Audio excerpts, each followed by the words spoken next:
Mr. Doherty, wake up. Wake up. Wake up.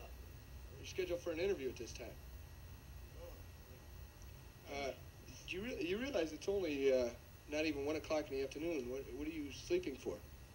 I missed my first class, so I thought I'd take it easy for a while. My next class comes around.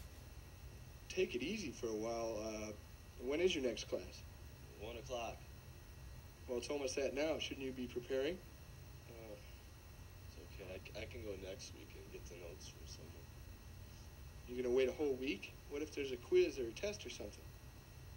Well, I got these great stories I tell my teacher, and it buys every one of them. You wouldn't believe it. Well, can you give me an example? Well, for instance, last week the house burned down.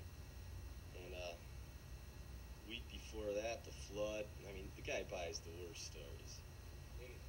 Well, how do you get away with this? How long have you been in college? Well, it's kind of an off and on situation for me, college. Let me ask you this.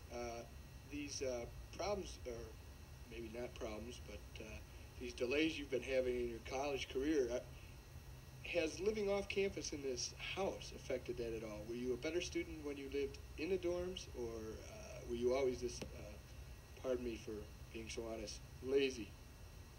Well, actually, living off campus, I think, is going to help me stay in college a lot, because here I can't get written up like I did in the dorms, and they kick me out, you know. What do you mean by written up?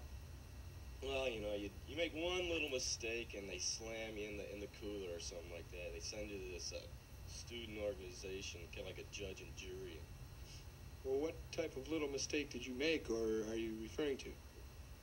Well, see, I guess the big one was breaking and entering. You can take a little joke out of this. What did you break and enter? A dorm room. Oh, well, that's not too bad. I didn't. I've been looking at your records, though. According to your records, you were written up twice, maybe even 3 times in one night. What happened there? Well, it was finals week. The pressure was hell, and went out bought a case to help relieve some of that awful tension. And well, they wrote me up for that because I'm underage, of course. I see. Do a lot of students relieve the finals tension by drinking? I mean, shouldn't they be studying or preparing some way, sleeping, doing something to prepare themselves for the tests? I don't know. Every finals week, I'm too drunk to notice anyone else. Well, that's an interesting way of going into finals. Are you drunk during the test, or just before, or just after, or how does that work? Well, I think the best way to do it is be extremely drunk while you study, and then just a little hungover during the test.